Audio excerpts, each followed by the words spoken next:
Hello बच्चों, welcome to our channel chemistry भैया। तो आज हम लोग करने वाले हैं इलेक्ट्रोकेमिस्ट्री, जो क्लास 12th में काफ़ी इंपॉर्टेंट टॉपिक है। अभी टर्म 2 भी आने वाले हैं बच्चों के, तो this is a very very important topic और ये काफ़ी इंटरेस्टिंग भी है, आपको मज़ा भी आने वाला है।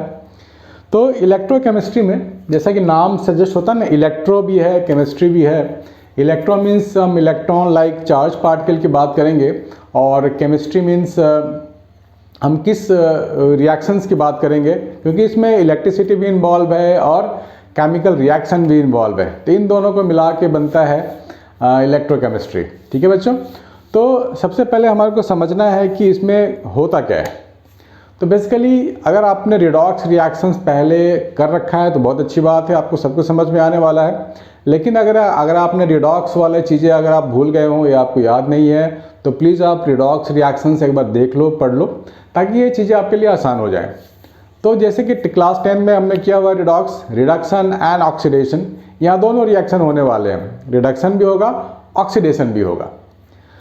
तो केमिस्ट्री एनसीईआरटी हमें क्या बोलता है कि chemical reactions can be used to produce electrical energy. बात सही है, केमिकल रिएक्शन से इलेक्ट्रिक एनर्जी प्रोड्यूस होता है।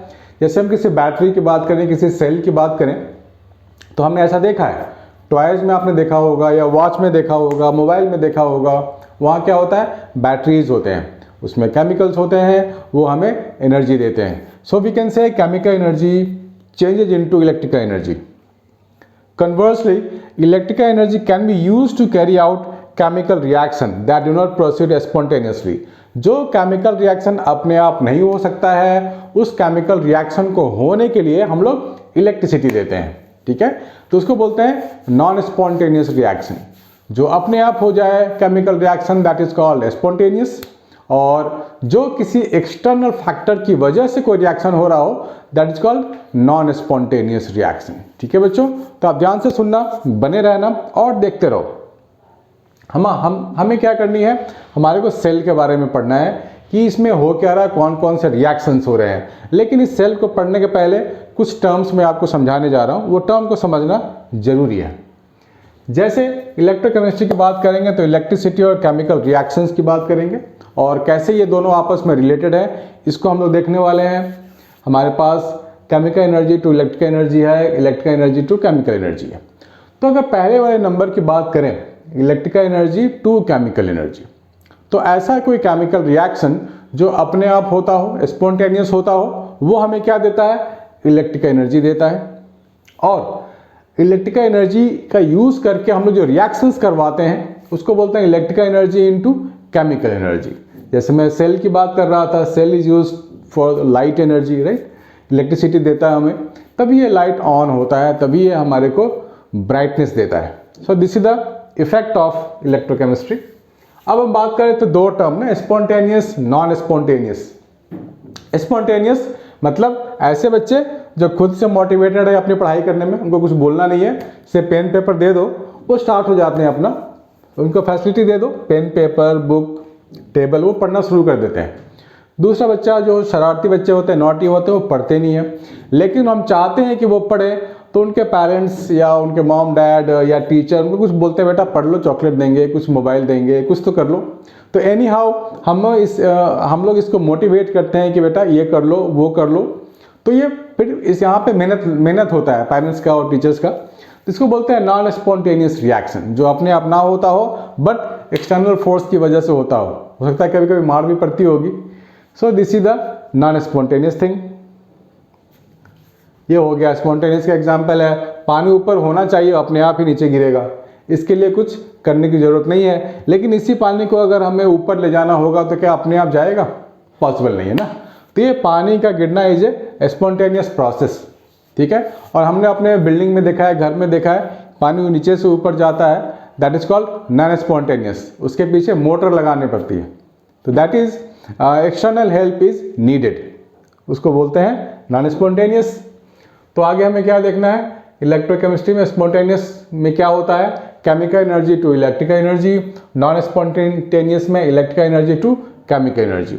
और हमारे को यहाँ पे दो सेल्स भी पढ़ने हैं बच्चों, इलेक्ट्रोकेमिकल सेल, इलेक्ट्रोलाइटिक सेल। दोनों को मैं एक्सप्लेन करके बताऊंगा कि दोनों में डिफरेंस है क्या। ठीक है बच्चों, दोनों के लिए बताने वाला हूँ कि दोनों में क्या डिफरेंस है। इलेक्ट्रोकेमिकल सेल क्या होता है, इलेक्ट्रोलिटिक सेल क्या होता है। तो ये जो इलेक्ट्रोकेमिकल सेल है ये स्पॉन्टेनियस रिएक्शन का एक हिस्सा है। जब भी स्पॉन्टेनियस रिएक्शंस होगा वहाँ से मेरे को इलेक्ट्रिकल एनर्जी मिलेगी, that is called electrochemical cell. दूसरा इलेक्ट्रोलिटिक सेल होता है कि ज़बरदस्ती हमने कोई रिएक्शन करवा रहे हैं with the help of external help, और we can say we are using electricity so that chemical reaction can happen, that is electrolytic cell. तो बहुत सारी यूज़ है, हमने इलेक्ट्रोकेमिस्ट्री का एप्लीकेशन बहुत ही वाइड है, बहुत यूज़ है। जैसे आप लोगों ने देखा होगा घरों में, अगर आपके घर में कोई अगर गोल्डन की चीज़ें होंगी तो पूरा का पूरा गोल्ड नहीं होता है वो, उसके ऊपर गोल्ड की लेयर लगाई जाती है, या फिर एल्यूमिनियम हो गया, सिल्वर हो गया। सिल्वर कोई ऑब्जेक्ट है तो इसका मतलब ये नहीं कि पूरा का पूरा सिल्वर से ही बना होगा, वो लेयर होता है जो सिर्फ सिल्वर का होता है। तो वो जो लेयर हम लोग लगाते हैं दैट इज इलेक्ट्रोकेमिस्ट्री का प्रोसेस वहाँ पे इन्वॉल्व होता है बच्चों। दूसरा है, ये हम लोग कर चुके हैं ना, सेल्स में दो चीज़ें करनी है, chemical energy to electrical energy, also called galvanic और वोल्टेक सेल। वोल्टेक सेल और गैल्वानिक सेल पढ़ने वाले हैं हम लोग। इलेक्ट्रोलिटिक से electrical energy to chemical energy होता है, ये कन्वर्ट होता है। यहाँ पर मेटल की सीरीज की बात करने वाले हैं। अब देखो यहाँ पे दो वर्ड का इस्तेमाल बहुत ही अच्छे से होने वाला है, ऑक्सीडेशन एंड रिडक्शन। ये आपको एक मेटल का सीरीज दिख रहा होगा, पहले भी आपने देखा होगा। इसको मैं एक्सप्लेन कर देता हूँ कि हमें जो इलेक्ट्रोकेमिस्ट्री है इसमें दो चीज़ें हैं जो वर्ड बार बार मिलेगा, ऑक्सीडेशन एंड रिडक्शन। ऑक्सीडेशन का मतलब हो गया जो ऐसा एलिमेंट जो इलेक्ट्रॉन लूज कर रहा हो, और रिडक्शन का मतलब हो गया एक ऐसा एटम या ऐसा एलिमेंट जो इलेक्ट्रॉन को एक्सेप्ट कर रहा होगा, दैट इज कॉल्ड रिडक्शन। ठीक है बच्चों, बने रहना। तो जब भी हम ऑक्सीडेशन की बात करेंगे, ऑक्सीडेशन की बात करेंगे मतलब हम लोग बात करने वाले हैं loss of electron. Loss of electron मतलब ऑक्सीडेशन। अगर जिंक है, जिंक के आउटरमोस्ट में 2 इलेक्ट्रॉन होते हैं, तो ये क्या करेगा, जिंक 2 इलेक्ट्रॉन लॉस कर देगा। ठीक है, तो ये 0 स्टेट में था, अभी 2+ स्टेट में आ गया। इसका जो ऑक्सीडेशन स्टेट है वो इंक्रीज हो गया, दैट इज कॉल्ड ऑक्सीडेशन। और अगर मान लो कॉपर है Cu2+, ये क्या करेगा, 2 इलेक्ट्रॉन लेगा तो ये कॉपर बन जाएगा, ये रिड्यूस हो गया, 2 से 0 हो गया, इसको बोलेंगे रिडक्शन। ध्यान देना है बच्चों, इसको बोलेंगे रिडक्शन। तो मैं फिर से कहता हूं, जिसको ऑक्सीडेशन और रिडक्शन का बेसिक आइडिया नहीं है वो प्लीज़ रिडॉक्स वाले चैप्टर में जाके एक बार पढ़ लें। इसका वीडियो मैंने बना रखा है, डिस्क्रिप्शन बॉक्स में इसका मैं लिंक भी डाल दूंगा। तो हमें ये देखना है कि जब रिएक्शंस होते हैं तो कौन है जो इलेक्ट्रॉन लूज करेगा यानी कि ऑक्सीडाइज होगा, कौन है जो यहाँ पर इलेक्ट्रॉन गेन करेगा। तो इन दोनों को अगर हम लोग एडअप कर दें तो पूरा का पूरा रिएक्शन क्या लिख सकते हैं, Zn+ Cu2+, ये मिलेगा Zn2+ कॉपर, ये रिएक्शन मिला है मुझे।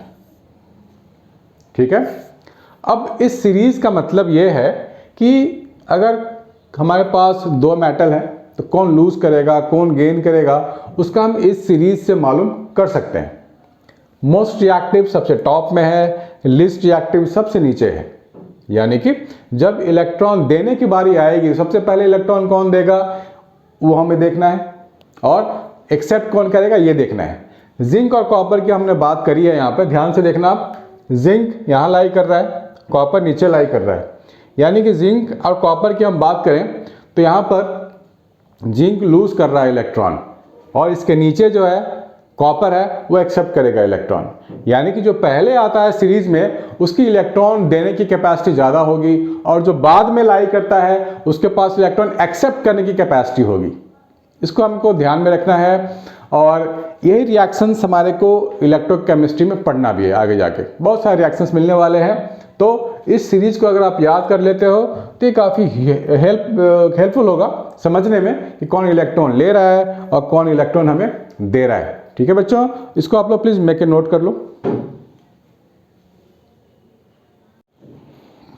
हाँ बच्चों, थोड़ा हम लोग सेल्स के बारे में पढ़ाई कर लेते हैं कि सेल्स में होता क्या है।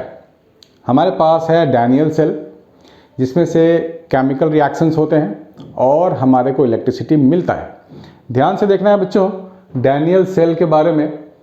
ये हमारे पास है Daniell cell, electrodes of zinc and copper dipping in the solution of their respective salts.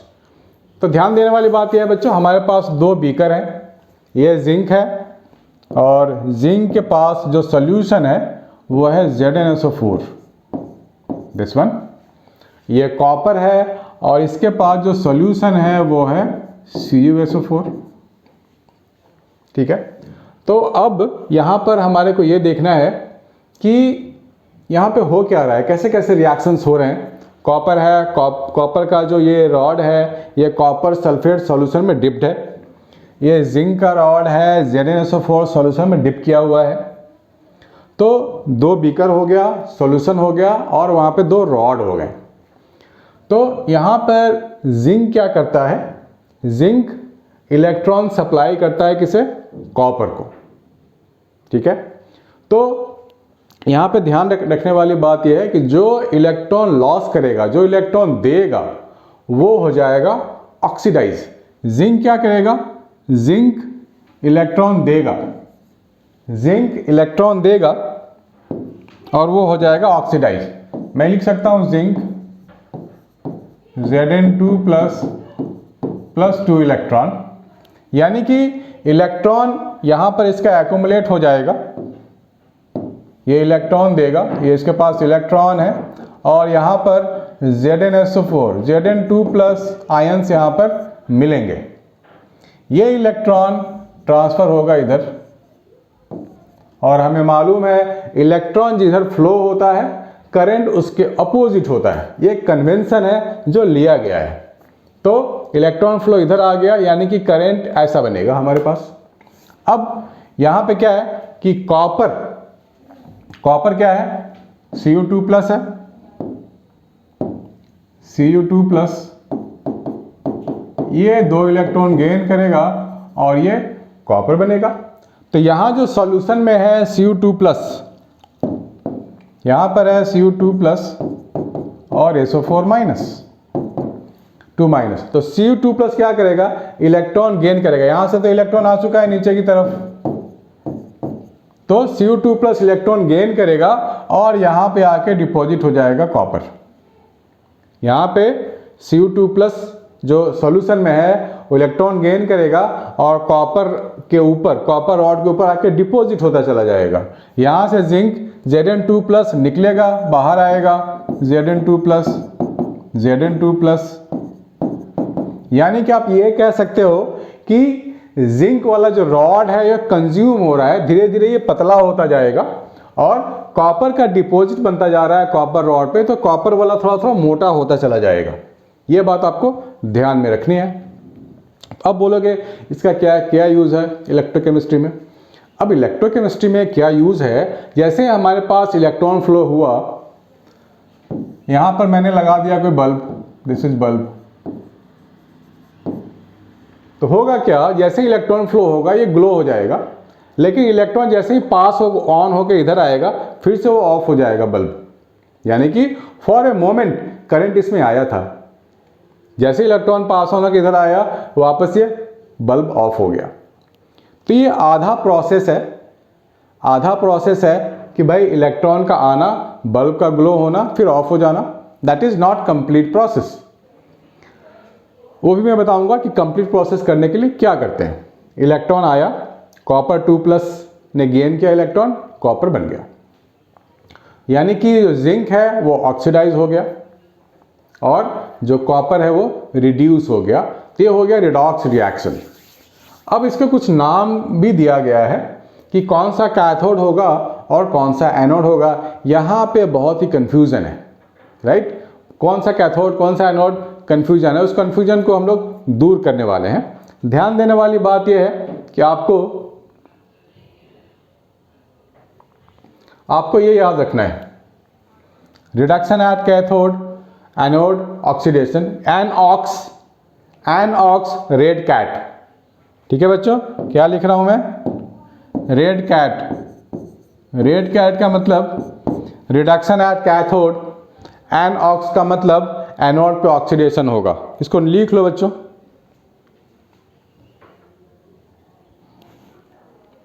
इसको लिख लो, रिडक्शन एट कैथोड और एनोड पे ऑक्सीडेशन होगा।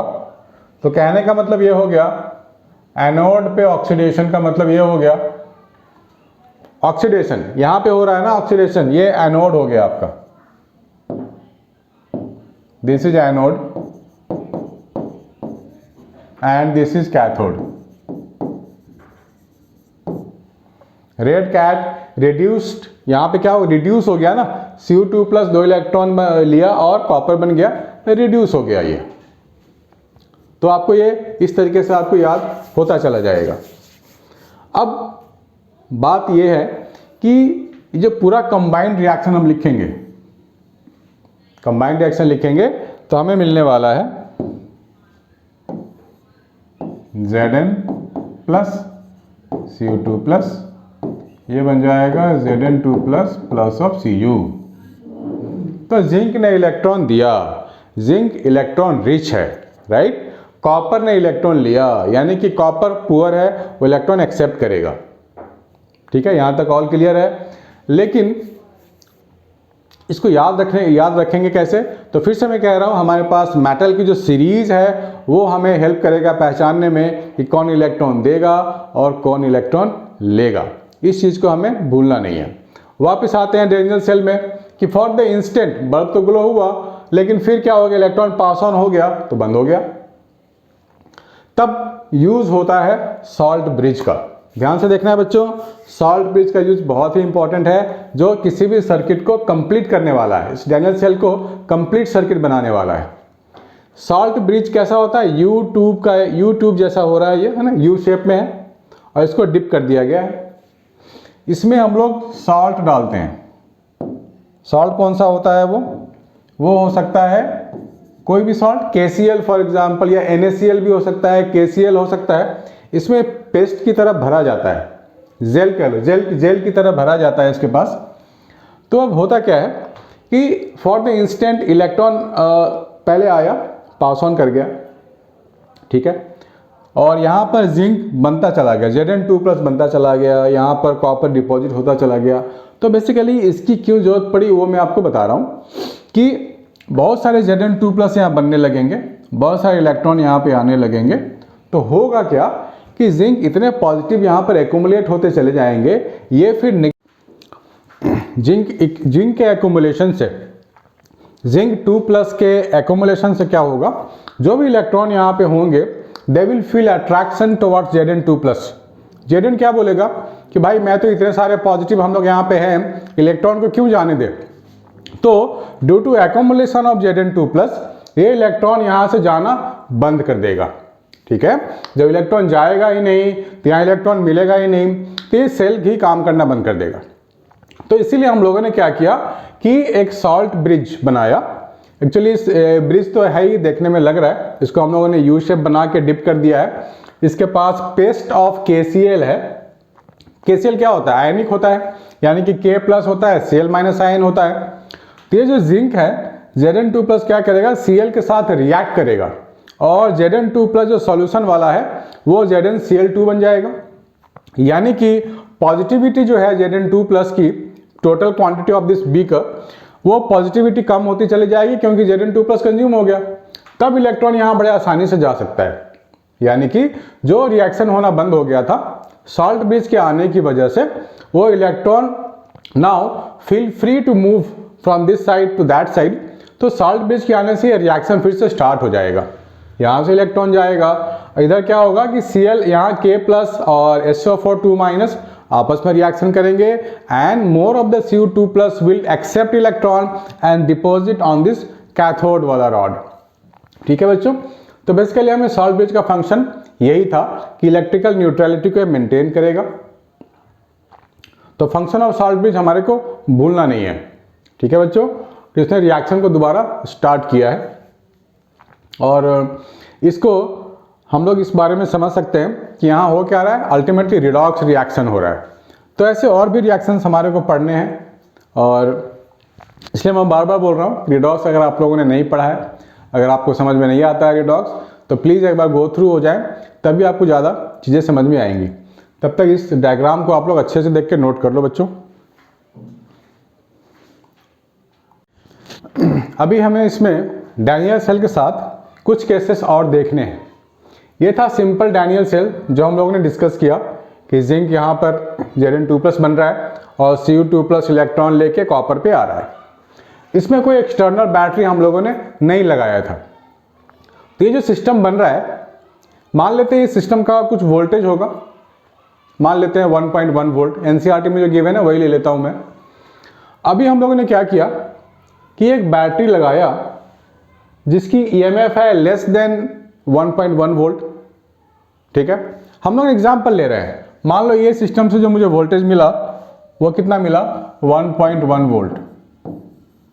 ठीक है, हम लोगों ने एक ऐसा बैटरी लगाया एक्सटर्नल वाला जिसकी वोल्टेज 1.1 से कम है, यानी कि एक्सटर्नल वाला जो बैटरी है उसकी जो पावर है ओरिजिनल वाले जो डैनियल सेल है इससे कम है। यानी कि ये जो क्या करेगा, इलेक्ट्रॉन को रोकने की कोशिश करेगा, क्योंकि जब भी कोई बैटरी होता है या पोटेंशियल डिफरेंस होता है वो अगर अपोजिट मैनर में काम करने लगे तो फ्लो ऑफ इलेक्ट्रॉन को रोकेगा। तो ये भी रोकने की कोशिश करेगा, लेकिन इसकी पावर कम है, इस बैटरी की पावर कम है, तो कोशिश तो करेगा लेकिन पूरी तरीके से रोक नहीं पाएगा। इलेक्ट्रॉन अभी भी देखो जाता रहेगा, यहाँ दिख रहा है ना, electron is going this way. ठीक है, तो ये जो केस हम लोगों ने लिया हुआ है 1.1 से कम वोल्ट है हमारे पास बैटरी के पास। Electron flows from Zn to copper rod, hence current flows from copper to zinc. Current पे ऐसा चलता रहेगा। अब बात करते हैं, एक ऐसी बैटरी लेते हैं जिसकी वोल्टेज एग्जैक्टली, जिसकी ईएमएफ एग्जैक्टली 1.1 वोल्ट हो, तो क्या होगा। ये वो केस है, एग्जैक्टली 1.1 वोल्ट है, यानी कि जो हमारे पास डैनियल सेल था वो 1.1 वोल्ट पे काम कर रहा था, हमें वो 1.1 वोल्टेज दे रहा था। लेकिन अभी हमने एक्सटर्नल लगा दिया है अपोजिट मैनर में 1.1 वोल्ट, तो इधर से भी 1.1 वोल्ट, इधर से भी 1.1 वोल्ट, यानी कि इलेक्ट्रॉन अब इक्विलिब्रियम में पहुंच चुका है। वो अब ना आगे जाएगा ना पीछे जाएगा, ना लेफ्ट से राइट जाएगा ना ही राइट से लेफ्ट की ओर आएगा। That means no electron flow, no flow of electron और current, so no chemical reaction happens, nothing will happen. Electron को रोक दिया गया है। एक और केस है जब हम इस बैटरी को ज़्यादा वैल्यू देंगे 1.1 वोल्ट से ज़्यादा, जो डैनियल सेल का था 1.1 वोल्ट उससे ज़्यादा हम लोग ने दिया, यानी कि एक्सटर्नल बैटरी की पावर इस बार बहुत ज़्यादा हो गई है। तो अब क्या करेगा, इलेक्ट्रॉन उल्टा फ्लो करेगा। अब इलेक्ट्रॉन यहाँ से निकल के जाएगा कॉपर से और जिंक की तरफ आएगा। इसको बोलते हैं नॉन स्पॉन्टेनियस, वह मजबूरी में जा रहा है। एक्सटर्नल फोर्स बहुत ज़्यादा लग रहा है, इलेक्ट्रॉन मजबूरी में जा रहा है, स्पॉन्टेनियस फ्लो ऑफ इलेक्ट्रॉन नहीं है। This is non spontaneous flow of electron. अब ये बन गया है इलेक्ट्रोलिटिक सेल। अब ध्यान देना बच्चों, जब भी हम इलेक्ट्रोकेमिकल सेल की बात करते हैं तो केमिकल रिएक्शन जो होता है स्पॉन्टेनियस, उससे जो एनर्जी मिलता है that is called electrical energy, chemical energy into electrical energy by spontaneous reaction. लेकिन यहाँ पे क्या हो रहा है, नॉन स्पॉन्टेनियस रिएक्शन हो रहा है। By using the force of electric energy we are creating the chemical reaction. Electron अब उल्टा जा रहा है कॉपर से जिंक की तरफ। Electron flows from copper to zinc and current flows from zinc to copper. क्या करोगे, पावर ऐसी चीज होती है जो ज़्यादा पावरफुल होगा काम उसी के अकॉर्डिंग होगा, सीधी सी बात है। Zinc is deposited at the zinc electrode and copper dissolve, सब कुछ उल्टा होगा। ठीक है बच्चों, अब सब कुछ उल्टा होगा। सो बी केयरफुल। हमने 3 केसेस कर लिए हैं कि जब ईएमएफ डैनियल सेल का जो बैटरी था एक्सटर्नल वाला वो 1.1 से कम होगा तो इलेक्ट्रॉन फ्लो तो जरूर होगा। इक्वल हो जाएगा अगर डैनियल सेल का वोल्टेज और एक्सटर्नल का वोल्टेज अगर इक्वल हो जाए तो हमारे पास नो फ्लो ऑफ इलेक्ट्रॉन होगा। ठीक है बच्चों, तो ये 3 केसेस इंपॉर्टेंट है। These are important cases. तो प्लीज़ आप डायग्राम ड्रॉ करो या आपको दिखाओ, डायग्राम ड्रॉ करके दिखाओ ये एक्सटर्नल 1.1 से ज़्यादा है। ये एनसीईआरटी के डायग्राम आपको आराम से मिल जाएंगे, इसमें कुछ भी नया नहीं है बच्चों, बस आपके सामने मैं रख रहा हूँ, प्लीज़ मेक ए नोट।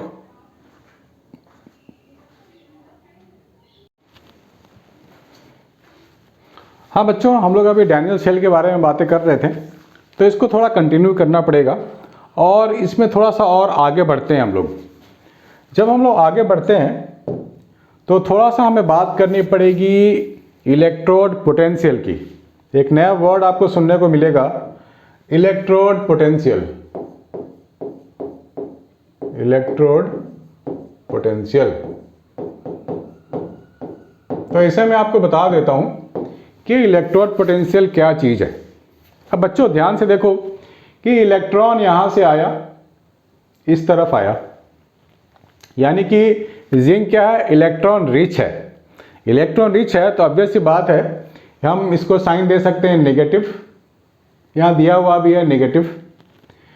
ये इलेक्ट्रॉन लेता है, यानी कि ये पॉजिटिव होगा जरूर, तभी तो इलेक्ट्रॉन लेता है। तो इलेक्ट्रॉन जब यहां पे आता है, इलेक्ट्रॉन जब इधर आ गया तो यहां पर कॉपर 2+ है जो उस इलेक्ट्रॉन का एक्सेप्ट करता है। कॉपर 2+ कहां है, इस इलेक्ट्रोलाइट में, सॉल्यूशन में है, कॉपर 2+ है। तो ये कॉपर 2+ इलेक्ट्रॉन कहां से लेता है, इस रॉड, कॉपर रॉड से ले लेता है। तो कॉपर रॉड ने इलेक्ट्रॉन दिया और यहाँ जो कॉपर सॉल्यूशन में है, कॉपर आयन सॉल्यूशन में है, वो इलेक्ट्रॉन का एक्सेप्ट करता है। यानी कि चार्ज का मूवमेंट हो रहा है from this rod to this electrolyte, यानी कि जरूर यहाँ पर कुछ पोटेंशियल डिफरेंस है, तभी तो चार्ज का मूवमेंट हो रहा है। तो यहाँ पर जो पोटेंशियल आएगा उसको हम नाम दे सकते हैं ई कैथोड। यहाँ जो पोटेंशियल इन्वॉल्व है between electrode and electrolyte, that is called E cathode.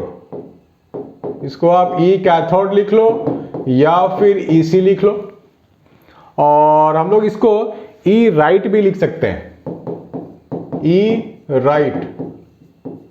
क्यों, क्योंकि राइट साइड में है। तो ऑब्वियस सी बात है, इसके लिए हम लोग क्या लिख लेंगे, यहां भी कुछ हो रहा है ना काम, यहां से इलेक्ट्रॉन जाने का काम हो रहा है, इलेक्ट्रॉन दे रहा है ये। और जिंक वाला क्या होता है, यहां से जिंक सॉल्यूशन में आ जाता है, जो रॉड का जिंक है वो सॉल्यूशन में आ जाता है। यहां भी चार्ज का मूवमेंट है, दैट मीन्स यहां भी कुछ पोटेंशियल इन्वॉल्व है। तो इसको क्या नाम देंगे, ई एनोड या फिर ई ए कह सकते हैं, सिंबॉलिक है, या फिर नहीं तो ई लेफ्ट कह सकते हैं, दिस वन। तो पूरे सेल की अगर हम पोटेंशियल की बात करें, पूरा पोटेंशियल ऑफ द सेल, तो ई सेल हम लोग लिखेंगे E cathode minus E anode, या फिर E right minus E left, ऐसे भी लिख सकते हैं। So total potential difference between the two cells, या फिर पूरे इंटायर सेल की पोटेंशियल डिफरेंस की बात करें या पूरा सेल पोटेंशियल की बात करें, तो हमारे को मिल जाएगा ई सी माइनस ई ए। अब सवाल ये उठता है कि ये ई सी होगा क्या, ये ऑक्सीडेशन पोटेंशियल है या रिडक्शन पोटेंशियल है, ये क्या होगा, रिडक्शन है या ऑक्सीडेशन है, ये भी हम लोग डिस्कस करने वाले हैं आगे जाके। खैर इससे फर्क नहीं पड़ता, बस अगर आप ई कैथोड माइनस ई एनोड कर लेते हो तो आपका ई सेल पूरा निकल के आ जाता है। ठीक है बच्चों, हमें ध्यान इस पे देना है। इसमें एक और टर्म मिलेगा आपको, स्टैंडर्ड इलेक्ट्रोड पोटेंशियल। अब स्टैंडर्ड वर्ड यहाँ लग गया है, इलेक्ट्रोड पोटेंशियल तो पहले से ही था, स्टैंडर्ड इलेक्ट्रोड पोटेंशियल। इसे हम लोग ई नॉट से दिखाते हैं, ई नॉट कैथोड या फिर ई नॉट एनोड। अब स्टैंडर्ड का यहाँ मतलब ये है कि जो सॉल्यूशन है उसकी जो मोलैरिटी है वो 1 है, 1 मोल पर लीटर अगर है तभी हम लोग स्टैंडर्ड इलेक्ट्रोड पोटेंशियल बोलेंगे। ठीक है, वो स्टैंडर्ड कंडीशन होता है 1 मोलर, यानी कि 1 मोल पर लीटर, तब हम लोग इसको ये बोलेंगे स्टैंडर्ड इलेक्ट्रोड पोटेंशियल। तो यहाँ पर हमें देखना है कि इससे कैलकुलेट कैसे करते हैं। ये तो हमने ई सेल निकाल लिया, ई राइट माइनस ई लेफ्ट। ये जो स्टैंडर्ड इलेक्ट्रोड पोटेंशियल है, हर एक रॉड की अलग अलग वैल्यूज होती हैं, इलेक्ट्रोड पोटेंशियल वैल्यूज होती हैं, जो हर एक रॉड के लिए, हर एक मेटल रॉड के लिए फिक्स है। आयरन रॉड के लिए भी कुछ होगा, कॉपर के लिए भी कुछ होगा, जिंक के लिए कुछ होगा, सबके लिए अलग अलग होगा। तो उसको कैसे कैलकुलेट करेंगे, हमें इस पर ध्यान देनी है। फिलहाल आप ये डिनोशन सारे लिख लो, ये काम आने वाले हैं। ये बार बार हम लोग इस वर्ड का इस्तेमाल करेंगे, स्टैंडर्ड इलेक्ट्रोड पोटेंशियल या फिर सिंपल इलेक्ट्रोड पोटेंशियल या फिर ई सेल या ई नॉट सेल, बार बार यूज होने वाला है। इसको लिख लो बच्चों प्लीज।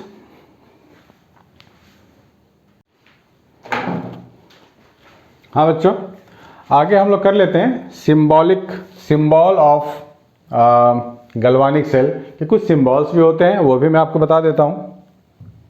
अब ये सिंबल लिखते कैसे हैं, क्योंकि हमने ये तो मालूम कर लिया कौन ऑक्सीडाइज हो रहा है और कौन रिड्यूस हो रहा है, हमें थोड़ा सिंबल्स पे ध्यान देना है। अब आप ध्यान से देखो, लेफ्ट साइड में है जिंक क्या हो रहा है ऑक्सीडाइज, तो मैं क्या लिखूंगा, जिंक सॉलिड, सिंगल लाइन देनी है मुझे, और मैं लिख सकता हूँ जिंक 2+, और यहाँ मैंने दे दिया एक्वस, क्योंकि जो आयन है वो यहाँ रहेगा, सॉल्यूशन में रहेगा, इलेक्ट्रोलाइट में रहेगा। तो ये हो गया हाफ सेल का सिंबल, ये हाफ है, अनदर हाफ ये है, ठीक है। अब मैं जा रहा हूँ लेफ्ट साइड का सिंबल मैंने लिख दिया है कि जिंक से क्या बन रहा है, Zn2+ बन रहा है, so this is the symbolic way. अब ये सॉल्ट ब्रिज के साथ मैं पार करूंगा, तब मैं जाऊंगा राइट वाले वेसल में, तो मैं यहाँ डबल लाइन में दिखाऊंगा, double line is the symbol for this salt bridge. अब मैं राइट साइड में गया तो मैंने क्या देखा, यहाँ जो कॉपर है Cu2+, ये 2 इलेक्ट्रॉन एक्सेप्ट करेगा और कॉपर सॉलिड बनेगा, तो मैं क्या लिखूंगा, copper 2+, single line, copper solid, ऐसे मैं लिख सकता हूँ सिंबल। तो ये पूरा सिंबल अपने आप में क्या कहता है कि लेफ्ट साइड में हमारे पास जिंक है जो ऑक्सीडाइज होकर Zn2+ बन गया, फिर डबल लाइन्स का मतलब हो गया सॉल्ट ब्रिज। राइट साइड में चले गए, राइट साइड में जाने में कॉपर 2+ ने 2 इलेक्ट्रॉन गेन करके कॉपर सॉलिड बन गया, ठीक है। This is the symbolic of galvanic cell, right. अगर मान लो मेरे पास लिखा होता है ऐसा कुछ, A से बन गया है An+, डबल लाइन, और Bn+ से ये बन गया है B। इसका मतलब ये हुआ कि ये जो लेफ्ट साइड में है ये एनोड है, ये वाला चीज है, और राइट साइड वाला क्या है, कैथोड है, सीधी सी बात है, ये कैथोड है। यहां पे इलेक्ट्रॉन गेन होगा, यहां पे इलेक्ट्रॉन लॉस करेगा, ठीक है। और हम लोग जो लिखते हैं ई सेल क्या लिखते हैं, ई कैथोड माइनस ई एनोड, ऐसे लिख सकते हैं हम लोग। अब स्टैंडर्ड सेल की बात होगी तो E0 सेल भी लिख सकते हैं हम लोग। E0 सेल क्या लिखेंगे, E0 cathode minus E0 anode, है ना। स्टैंडर्ड इलेक्ट्रोड पोटेंशियल की बात होगी तो ये लिखेंगे। सिंपल स्टैंडर्ड अगर वहाँ वर्ड इस्तेमाल नहीं होगा, इलेक्ट्रोड पोटेंशियल की बात होगी तो ये लिखेंगे, सेल पोटेंशियल, पूरे सेल के पोटेंशियल, ठीक है बच्चों। तो ये सिंबॉलिक वे में हम लोग ऐसे लिख सकते हैं।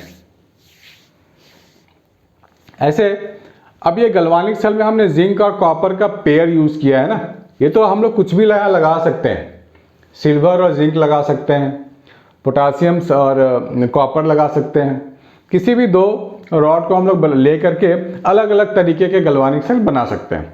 प्रिंसिपल काम करने का वही होगा, हो सकता है E0 वैल्यू चेंज हो जाएगी, सेल वैल्यू चेंज हो जाएगी, लेकिन तरीका जो है मोटा मोटा वही रहेगा, ठीक है बच्चों। इसको प्लीज लिख लो, नोट डाउन कर लो।